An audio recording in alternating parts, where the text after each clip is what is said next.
The first journal we're going to look at is a counting journal. All of these journals are found under the inventory management module, under journal entries, and the counting journal is under item counting and the counting journal type. We'll create a new journal and set my default site and warehouse to the site and warehouse that I'm counting in today. From here, we can begin to populate the details of our journal lines. So when we add a new journal line, we're prompted first that we must enter an item number. I'm going to grab this first item number right here and paste it in. That will populate the rest of the information and details about that specific item. And of course, you can see here we have our different inventory dimensions. So I'm existing in a site and warehouse level. This inventory is not stored at the location or any deeper set of inventory dimensions. But of course, this would work for whatever configuration of inventory dimensions you're using within your operation.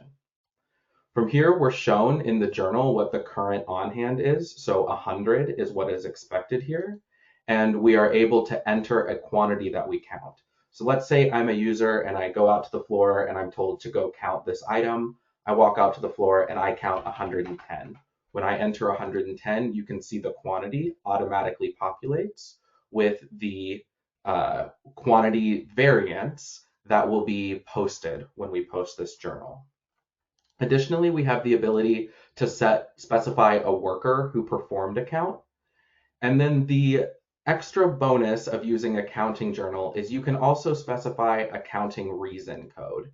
And so you could set up multiple counting reason codes for why is this item being counted? Maybe it's a regular cycle count. Maybe it's damaged inventory. Maybe there's an inventory variance that you just need to adjust that's not one of those two things. These, you can specify accounting reasons.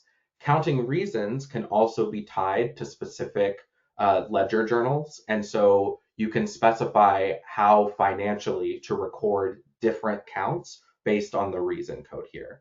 You don't have to have a reason code if you don't want to. It will just default to the regular inventory adjustment account if you do not specify. The worker and counting reason codes can also be used in conjunction with the Dynamics WMS process. And it can populate the worker who completed this task if they were to complete it using a WMS mobile device. And the WMS mobile device can also be configured with the counting reason codes so that counting users on the floor, inventory users on the floor, can specify why they are performing this count. Let's add another item just to show the negative adjustment as well, and we'll add this second item from my list. And even though there's 70 on hand, I'm going to walk out to the floor and I count 65. And you can see this populates with a negative value of -5. Upon posting of the journal, this journal's been posted now, and if I come into the on-hand list and refresh my on-hand list, you can see my available inventory has now changed to be in line with what I have counted.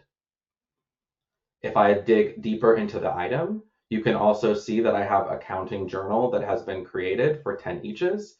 This is a previous counting journal that's been done for the same quantity.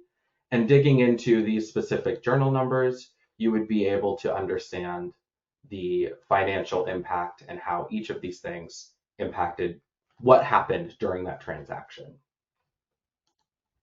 And that's the inventory counting journal.